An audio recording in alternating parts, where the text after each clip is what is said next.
नमस्कार विद्यार्थीहरू, आजको कक्षामा म तपाईहरूलाई हार्दिक स्वागत गर्दछु। आज हामी कक्षा 8 को सामाजिक अध्ययन तथा मानव मूल्य शिक्षा विषयको एकाइ 3 मा छलफल गर्नेछौँ। तपाईहरूसँग पाठ्यपुस्तक किताब होला नि? हेर्नुस् त एकपटक एकाइ 3 के छ? पक्कै पनि हेर्नुभयो। एकाइ 3 नागरिक चेतना, कर्तव्य र अधिकार छ।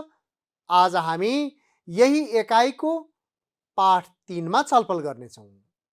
पाठ 3 मा सङ्घीय सरकार छ।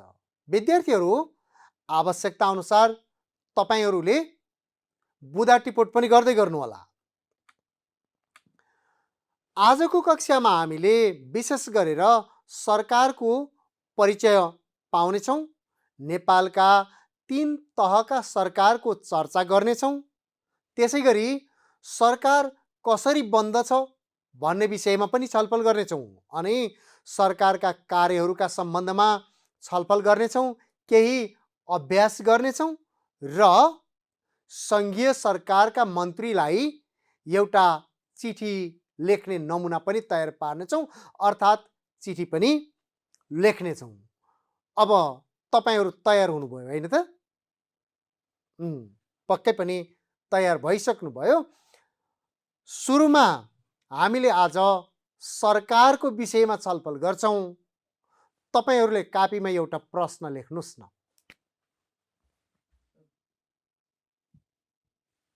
विद्यार्थीहरू लेख्नुभयो? प्रश्न सरकार भनेको के हो भनेर लेख्नुभयो होला नि आफ्नो कापीमा।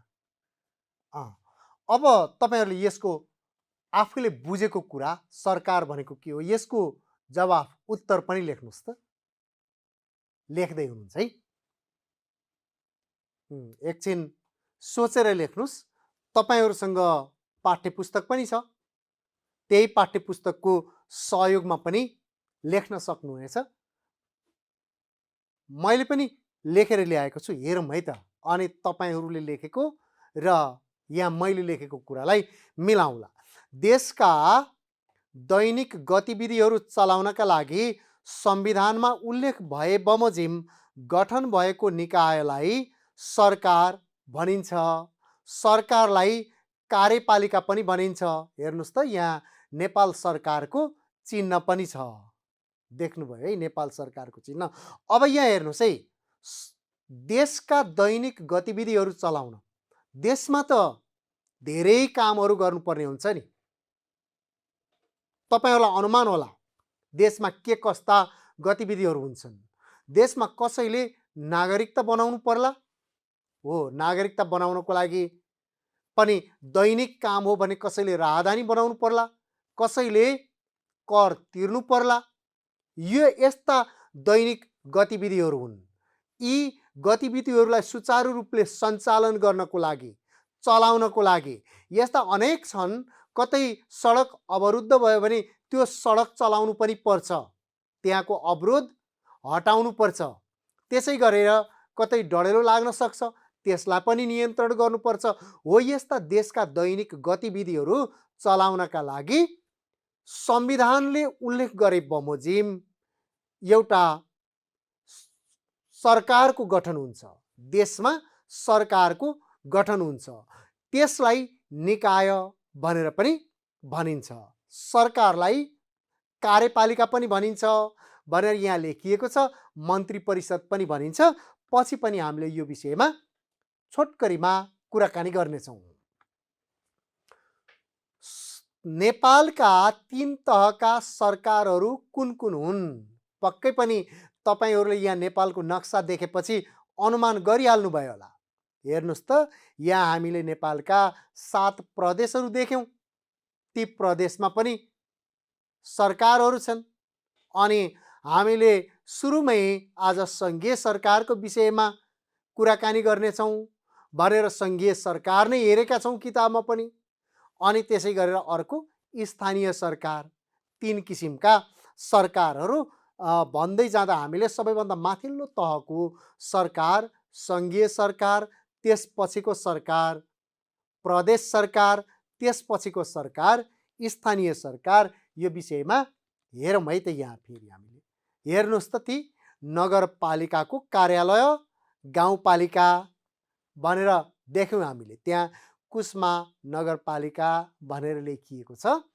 अनि यता गाउँपालिका। यी नगरपालिका र गाउँपालिका स्थानीय सरकारमा परे भने अब अर्को हेर्नुहोस् त, मुख्यमन्त्री तथा मन्त्री परिषदको कार्यालय, त्यहाँ माथि नै प्रदेश सरकार भनेर लेखेको छ। हो, हामीले स्थानीय सरकारमा नगरपालिका र गाउँपालिका कार्यालयहरू देख्यौँ। यसै गरेर यहाँ प्रदेश सरकारमा मुख्यमन्त्री तथा मन्त्री परिषदको कार्यालय देख्यौँ। यो प्रदेश सरकार भयो।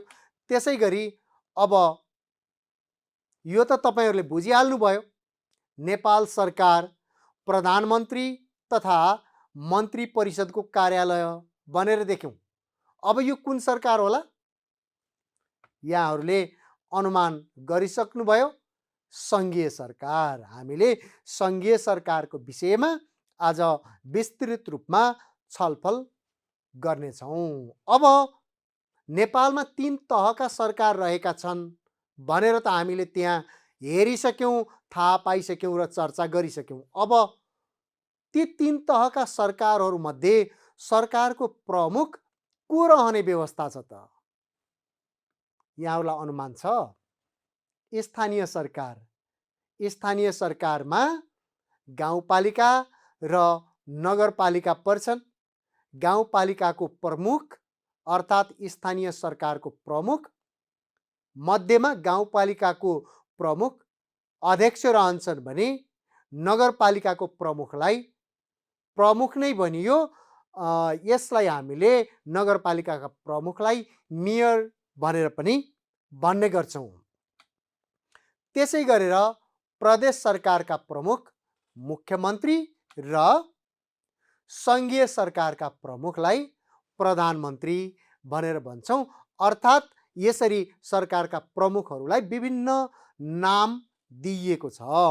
विद्यार्थीहरू, अब हामी सङ्घीय सरकारको विषयमा छलफल गर्छौँ है। सङ्घीय सरकारले देशभरिको प्रतिनिधित्व गर्छ, अर्थात् देशको सम्पूर्ण क्षेत्रलाई प्रतिनिधित्व गर्ने गरी गठन गरिएको सरकार सङ्घीय सरकार हो। त्यस्तै यसलाई सङ्घीय कार्यपालिका, सङ्घीय मन्त्री परिषद र सङ्घीय सरकार भनिन्छ। सङ्घीय सरकार भनेर त हामी त्यही विषयमै छलफल गर्दैछौँ भने यसका अरू नामहरू सङ्घीय कार्यपालिका र सङ्घीय मन्त्री परिषद रहेका छन्। त्यस्तै यो सरकारले सङ्घीय कानुनको कार्यान्वयन गर्छ। कार्यान्वयन गर्ने भनेको बुझ्नुहुन्छ नि? कार्यान्वयन गर्ने भनेको बनाइएको कानुन सबैले मान्नुपर्छ है, सबैले पालना गर्नुपर्छ है भनेर सबैलाई पालना गराउने कामलाई कार्यान्वयन गर्ने भनिन्छ। सङ्घीय सरकारले सङ्घीय कानुन देशभरि कार्यान्वयन गराउँछ विद्यार्थीहरू। त्यस्तै सङ्घीय सरकारले संविधान र कानुनको अधीनमा रही देशको शासन चलाउँछ। देशमा के कस्ता गतिविधि गर्नुपर्ने हो, के कस्ता काम कारबाही गर्नुपर्ने हो, ती सबै गतिविधि र सबै काम कारबाहीहरू संविधान अनुसार गर्ने गर्छ। अब सङ्घीय सरकार सम्बन्धी नेपालको संविधानमा कस्तो व्यवस्था छ त्यहाँ तपाईँहरूले देख्नुभयो नि, नेपालको संविधान। अनि यता यो प्रश्न पढ्न त सक्नु भएन होला।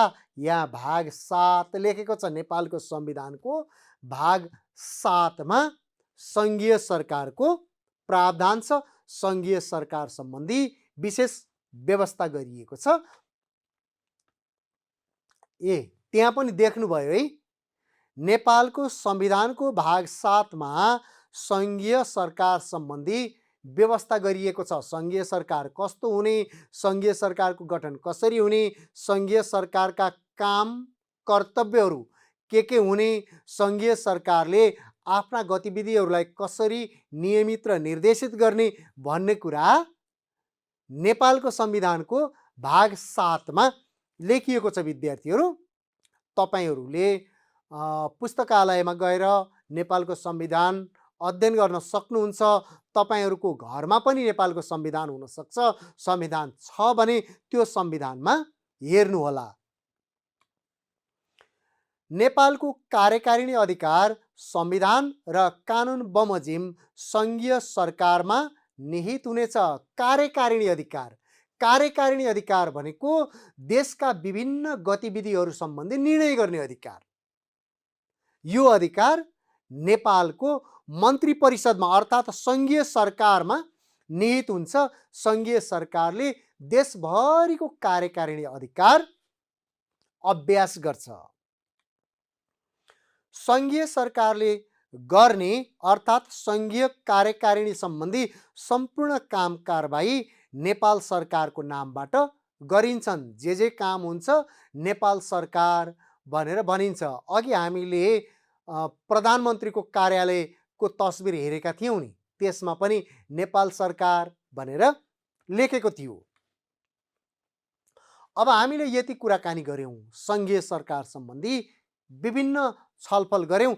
अब एउटा संवाद हेरौँ है। तपाईहरूले पनि हेर्नुहोला, मैले पढ्छु अनि यसैबाट बुझ्ने कुराकानी के छन् ती बुझ्ने प्रयास गरौँ। हामीले सबै कुराकानी बुझ्छौँ। आवश्यकता अनुसार तपाईहरूले किताबमा पनि हेर्दै गर्नुहोला। हेर्नुहोस् त, त्यहाँ दुईजनाको कुराकानी हुन्छ, महन्त र शारदा।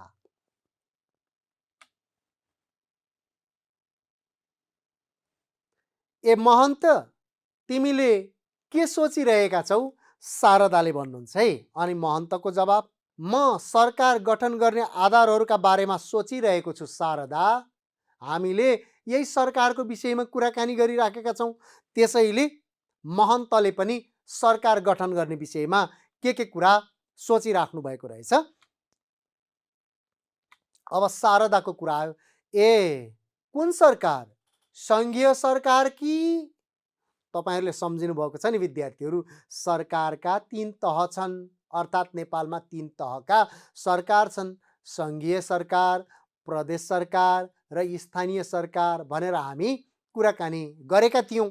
र यहाँ पनि शारदाले त्यही कुरा सोध्नुभयो। कुन सरकारको विषयमा सोच्दैछौ? सङ्घीय सरकार कि? भन्दा भन्दै बोल्दा बोल्दै अनि महन्तको पालो आयो। अर्थात् महन्तले बोल्नुभयो, सङ्घीय सरकारको गठनका आधारहरू सोचेको। आऊ न त कुरा गर्दै जाउँ। उहाँहरू विद्यालय जाँदै हुनुहुन्छ होला, त्यसैले आऊ न त कुरा गर्दै जाउँ भनेर अब उहाँहरू कुरा गर्दै गर्दै हिँड्नुहुन्छ है। हुन्छ महन्त, तिमी भन त सङ्घीय सरकारका प्रमुख को रहन्छन्? तपाईँहरूलाई थाहा छ है विद्यार्थीहरू, सङ्घीय सरकारका प्रमुख भनेर हामीले तीन तहका सरकारका प्रमुखहरू को रहने भनेर अघि एकछिन अगाडि स्लाइडमा हेरेका थियौँ र छलफल पनि गरेका थियौँ, कुराकानी पनि गरेका थियौँ। अब यहाँ महन्तको कुराबाट पनि पत्ता लगाउँ है। प्रधानमन्त्री रहन्छन् र उनलाई राष्ट्रपतिले नियुक्त गर्छन्। हेर्नुहोस् त, प्रधानमन्त्रीको नियुक्ति कसबाट हुने रहेछ? हो, राष्ट्रपतिबाट। राष्ट्रपतिबाट प्रधानमन्त्रीको नियुक्ति हुने रहेछ। प्रधानमन्त्रीले आवश्यकता अनुसार अन्य मन्त्रीहरूको नियुक्ति गर्छन्। पहिला प्रधानमन्त्रीको नियुक्ति हुन्छ, कुरा बुझ्नु भएको छ नि।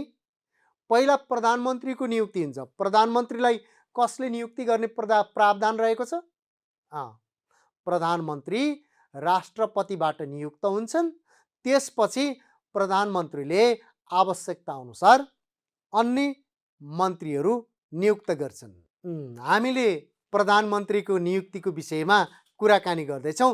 प्रधानमन्त्रीले आवश्यकता अनुसार अन्य मन्त्रीहरूको नियुक्ति गर्छन्। अर्थात् प्रधानमन्त्री कोद्वारा नियुक्त हुन्छन्? राष्ट्रपतिबाट नियुक्त हुन्छन्। त्यसपछि प्रधानमन्त्रीले आवश्यकता अनुसार अन्य मन्त्रीहरू नियुक्त गर्छन्। राष्ट्रपतिले प्रधानमन्त्री नियुक्त गर्ने विभिन्न आधारहरू छन् नि। प्रधानमन्त्री नियुक्त हुनको लागि पनि विभिन्न आधारहरू पुरा गरेको हुनुपर्छ। तिनै आधार पुरा गरेका व्यक्तित्व अर्थात् व्यक्तिहरूमध्येबाट प्रधानमन्त्री नियुक्त हुन्छन्। के रहेछन् है त, तिनै विषयमा पनि अब यहाँ छलफल हुन्छ। प्रतिनिधि सभामा बहुमत प्राप्त संसदीय दलको नेतालाई प्रधानमन्त्री नियुक्त गरिन्छ, होइन र? तपाईहरूले प्रतिनिधि सभा भनेर त अघिल्लो पाठमा छलफल गर्नुभएको छ विद्यार्थीहरू। प्रधानमन्त्री बन्नको लागि अर्थात् प्रधानमन्त्री नियुक्त हुनको लागि प्रतिनिधि सभाको सदस्य हुनु पर्यो, अनि प्रतिनिधि सभाको सदस्य पनि बहुमत प्राप्त हुनु पर्यो। हो, बहुमत प्राप्त दलको प्रतिनिधि सभाको सदस्य भयो भने त्यस्तो व्यक्ति राष्ट्रपतिद्वारा प्रधानमन्त्री नियुक्त गरिन्छन्। हो शारदा, कुनै पनि दलले बहुमत प्राप्त गर्न नसकेमा के हुन्छ नि? ल विद्यार्थीहरू, सधैँ राजनीतिक दलहरूले प्रतिनिधि सभामा बहुमत प्राप्त नगर्न पनि सक्छन्। यो अवस्थामा के हुन्छ त? बहुमत प्राप्त गरे भने त बहुमत स्थान प्राप्त गर्न सक्ने संसदीय दलको नेतालाई राष्ट्रपतिद्वारा प्रधानमन्त्री बनाइने भइयो। तर बहुमत प्राप्त गर्न सकेनन् भने के हुन्छ? तपाईहरूले अहिले गठन भएको सरकारको विषयमा पनि सोच्दै गर्नुहोला है। अब यहाँ हेरौँ है त। यस्तो अवस्थामा दुई वा सोभन्दा बढी दलको समर्थनमा बहुमत प्राप्त गर्ने सदस्यलाई प्रधानमन्त्री नियुक्त गरिन्छ। ल कुरा बुझ्नुभयो विद्यार्थीहरू यहाँ शारदाले भनेको कुराबाट? यदि प्रतिनिधि सभामा कुनै पनि दलले बहुमत प्राप्त गर्न सकेन भने दुई वा दुईभन्दा बढी दलहरू मिल्न जान्छन् आपसमा, र ती दुई वा दुईभन्दा बढी दलहरूबाट कुनै एक सदस्यले बहुमत प्राप्त सदस्यहरूको समर्थन प्राप्त गर्छन्, बहुमत सदस्यहरूको समर्थन प्राप्त गर्छन्। हो, त्यसरी समर्थन प्राप्त गर्ने सदस्यलाई प्रधानमन्त्री नियुक्त गरिन्छ। अनि विश्वासको मत प्राप्त गर्न नसकेमा? ल हेर्नुहोस् है, फेरि त्यहाँ विश्वासको मतको कुरा पनि आउँछ। त्यो समर्थन एक किसिमको विश्वासको मत हो। यदि समर्थन प्राप्त गर्न नसक्ने भए अथवा विश्वासको मत प्राप्त गर्न नसक्ने भयो भने के हुन्छ त? महन्तको प्रश्न आयो है, के हुने रहेछ है? विश्वासको मत प्राप्त गर्न नसकेमा संसदको सबैभन्दा ठुलो दलको नेतालाई प्रधानमन्त्री नियुक्त गरिन्छ। ल सरकार गठन गर्ने अर्थात् प्रधानमन्त्री नियुक्त गर्ने तीनवटा आधारहरू हामीले थाहा पायौँ विद्यार्थीहरू। पहिलो कुरा त प्रतिनिधि सभामा अर्थात् संसदमा बहुमत प्राप्त संसदीय दलको नेतालाई प्रधानमन्त्री नियुक्त गरिने रहेछ।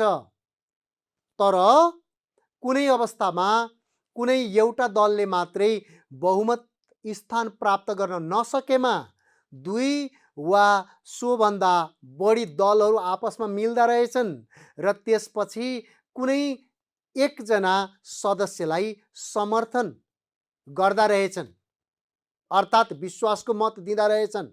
हो, त्यसपछि तिनै व्यक्ति तिनै सदस्य प्रधानमन्त्रीमा नियुक्त हुने रहेछन्। कहिलेकाहीँ यी राजनीतिक दलहरूका बीचमा मत नमिल्दो रहेछ, त्यसैले कुनै पनि सदस्यलाई समर्थन नगर्ने, विश्वासको मत नदिने आधार पनि हुँदो रहेछ। त्यो अवस्था पनि आउँदो रहेछ। त्यो अवस्थामा के हुँदो रहेछ त? संसदमा जुन दलको सबैभन्दा धेरै सदस्य सङ्ख्या छ सोही दलको नेतालाई अर्थात् ठुलो दलको नेतालाई प्रधानमन्त्री नियुक्त गरिन्छ। प्रधानमन्त्री नियुक्त हुने तीन आधारहरूका विषयमा हामीले अहिले छलफल गऱ्यौँ। अनि शारदा, मैले त कुरामा एउटा कुरा बिर्सेछु नि, साँच्चै बहुमत भनेको के हो? ल हेर्नुहोस् त, हामीले यत्रो विषयमा छलफल गऱ्यौँ है। तपाईँहरूले सम्झिनु भएको छ विद्यार्थी भाइ बहिनीहरू? तपाईहरुले सम्झिनु भएको छ विद्यार्थीहरु, बहुमत भनेको के हो? यहाँ हेरौँ है त। हामीले यही शारदा र महन्तको कुराबाटै थाहा पाऊँ है। के रहेछ? बहुमत भनेको कुल संख्याको 50% भन्दा बढी संख्या हो। तिमीलाई विश्वासको मत भनेको थाहा छ महन्त? ल, बहुमत भनेको बुझ्नुभयो नि तपाईहरुले। बहुमत भनेको कुल सदस्य संख्या कति हुन्छ त्यसको 50% भन्दा बढी हुनु बहुमत हो। नेपालको प्रतिनिधि सभामा कतिजना सदस्यहरू रहने प्रावधान छ? हो, 275 जना सदस्यहरू रहने प्रावधान छ। 275 जना सदस्यहरूमध्ये बहुमत पुर्याउनको लागि कम्तीमा पनि 138 सदस्य हुनुपर्छ। यो कुरा त बुझ्नुभयो। अब फेरि त्यही शारदाले सोधेको अर्को प्रश्न है। तिमीलाई विश्वासको मत भनेको थाहा छ महन्त? हेरौँ है त के रहेछ। थाहा छ, प्रधानमन्त्रीको नियुक्ति भएको 30 दिनभित्र प्रतिनिधि सभाबाट प्राप्त गर्ने समर्थन हो। ल, कुनै पनि सदस्य प्रधानमन्त्रीमा नियुक्त भइसकेपछि नियुक्त भएको मितिले 30 दिनभित्र संसदको समर्थन प्राप्त गर्नुपर्छ। त्यो संसदका बहुमत सदस्यहरूको समर्थन प्राप्त गर्नुपर्छ। त्यही समर्थनलाई विश्वासको मत भनिने रहेछ। बुझ्नु भएको छ कुरा? तपाईहरुले पक्कै पनि बुझ्नु भएको होला र आवश्यकता हुँदा अनुसार बुँदा टिपोट पनि गरिराख्नु भएको होला नि। ठीक छ। अब अर्को प्रसङ्गमा कुरा गरौँ है त।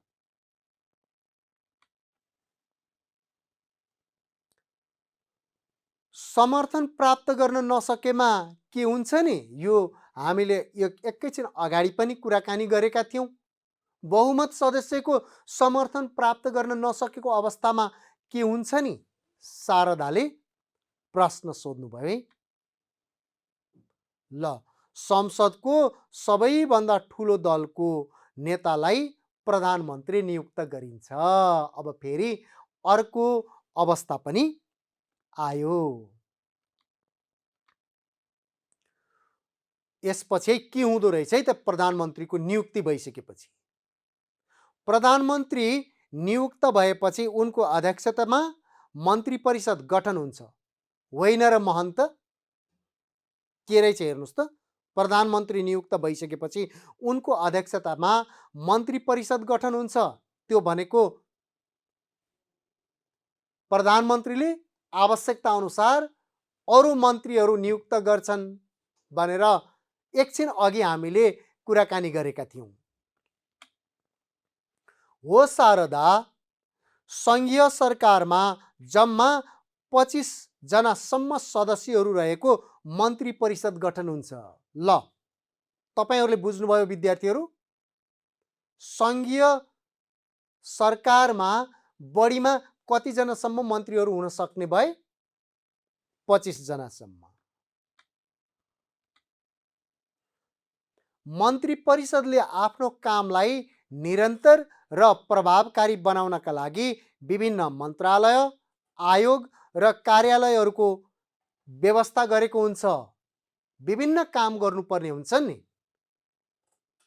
अर्थ सम्बन्धी काम गर्नको लागि अर्थ मन्त्रालय, शिक्षा सम्बन्धी काम गर्नको लागि शिक्षा मन्त्रालय, अनि विदेशसँग सम्बन्ध बढाउनको लागि परराष्ट्र मन्त्रालय, अनि देशमा शान्ति सुरक्षा स्थापनाको लागि गृह मन्त्रालय हो। यसरी सरकारले आफ्नो कामलाई निरन्तरता दिनको लागि, आफ्नो कामलाई प्रभावकारी बनाउनको लागि विभिन्न मन्त्रालय हुन्छन्, त्यसै गरी आयोगहरू हुन्छन् र अन्य कार्यालयहरू पनि रहने व्यवस्था गरेको हुन्छ। तिनै मन्त्रालय, आयोग र कार्यालयहरूबाट देशका दैनिक कामहरू सुचारू रूपमा सञ्चालन गरिन्छन् विद्यार्थीहरू। यो कुरा हामीले यही शारदाको कुराबाट पनि थाहा पायौँ।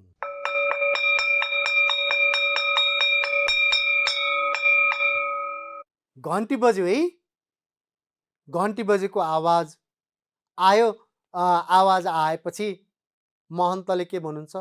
ल, स्कुलको घन्टी पनि बज्यो, अब फेरि छलफल गरौँला भनेर महन्तले भन्नुभयो र मलाई लाग्छ अब शारदा र महन्त विद्यालयतिर जानुभयो, कक्षा कोठामा प्रवेश गर्नुभयो होला। विद्यार्थीहरू, तपाईहरू पनि विद्यालयबाट घर जाँदा, घरबाट विद्यालय जाँदा आवश्यकता अनुसार यस्तै कुराकानी गर्दै छलफल गर्दै हिँड्नुहुन्छ होला नि। हो, यसरी छलफल गर्दा, कुराकानी गर्दा हामीले धेरै कुरा सिक्न सक्छौँ।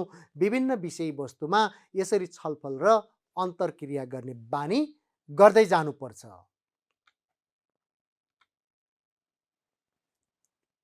अब हेर्नुहोस् त, अर्को विषयमा कुराकानी गर्छौँ। अहिले हामीले सङ्घीय सरकारको गठनका विषयमा कुराकानी गऱ्यौँ। सङ्घीय सरकारमा प्रधानमन्त्री अध्यक्ष रहेको मन्त्रीमण्डल रहन्छ। त्यो मन्त्रीमण्डलमा 25 जनासम्म सदस्यहरू रहन सक्छन्। संसदमा अर्थात् प्रतिनिधि सभामा बहुमत प्राप्त संसदीय दलको नेता प्रधानमन्त्री बन्छन्, अर्थात् प्रतिनिधि सभाका सदस्यहरूबाट मात्रै राष्ट्रपतिले प्रधानमन्त्रीको नियुक्ति गर्छन् भन्ने कुरा छलफल गऱ्यौँ।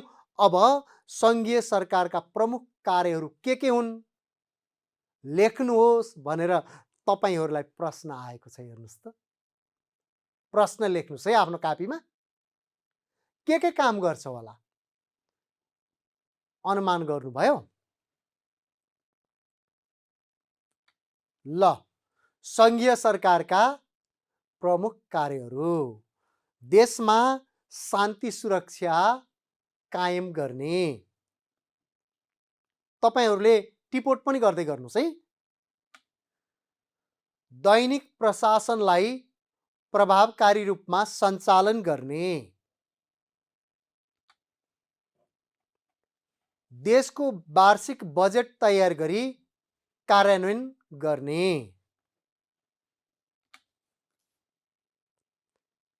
कूटनीतिक सम्बन्धलाई व्यवस्थित गर्ने। कूटनीतिक सम्बन्ध भनेको अन्य राष्ट्रहरूसँग हुने सम्बन्ध हो। एक देशको अर्को देशसँग हुने सम्बन्ध कूटनीतिक सम्बन्ध हो। सरकारले, सङ्घीय सरकारले अन्य राष्ट्रहरूसँग सन्धि सम्झौता गर्ने, सहयोगको लेनदेन गर्ने कार्य गर्छ।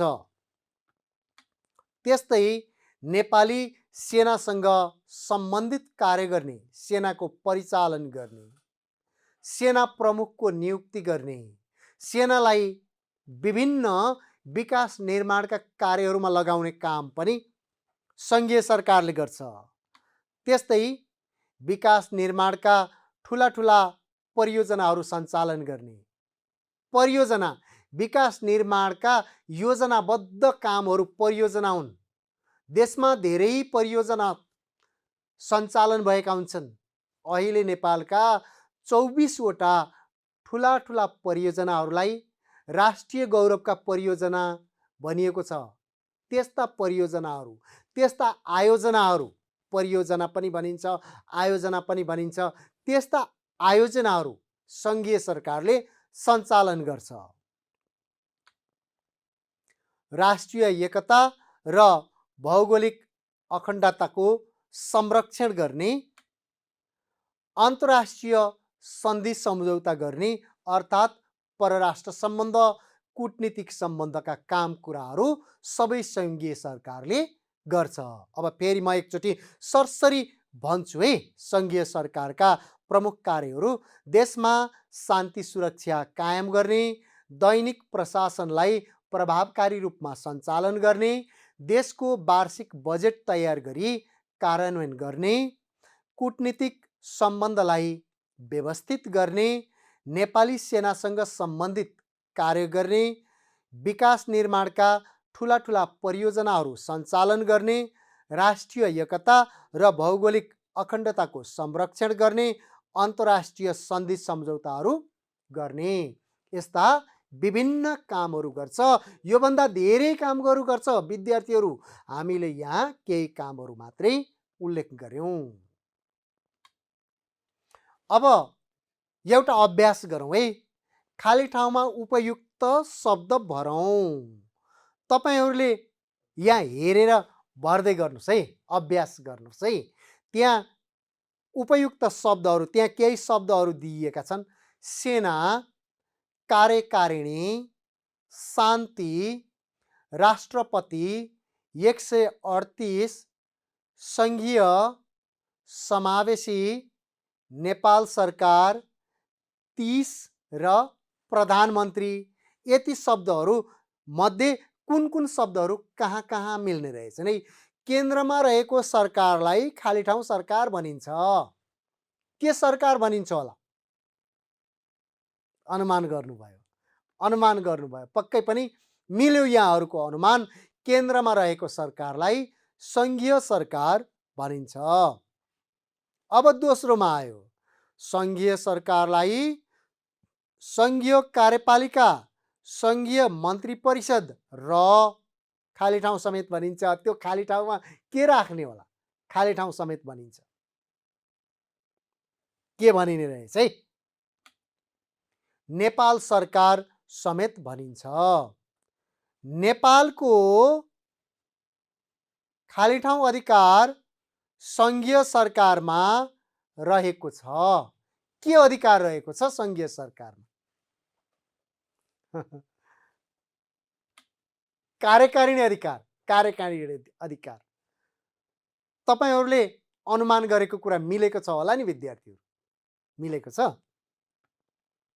ल, अब हामी यहाँ अर्कोमा हेर्दैछौँ है। 4 नम्बर हेर्नुहोस् त विद्यार्थीहरू। प्रधानमन्त्रीको नियुक्ति खाली ठाउँले गर्ने व्यवस्था छ, अर्थात् कसले गर्ने व्यवस्था छ? पक्कै पनि अनुमान गरिसक्नुभयो। प्रधानमन्त्रीको नियुक्ति कसबाट हुन्छ? हामीले छलफल पनि गरिसकेका छौँ।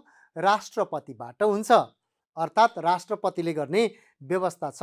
प्रतिनिधि सभामा कुनै दलको कम्तीमा, त्यहाँ खाली ठाउँ आयो है, जना सदस्य नभए 2 वा सोभन्दा बढी दलको समर्थन चाहिन्छ। कतिजना चाहिन्छ होला? पक्कै पनि सम्झिनु भएको छ। त्यहाँ दुईटा सङ्ख्या छन्, एउटा 138 छ अनि एउटा 30 छ। ल,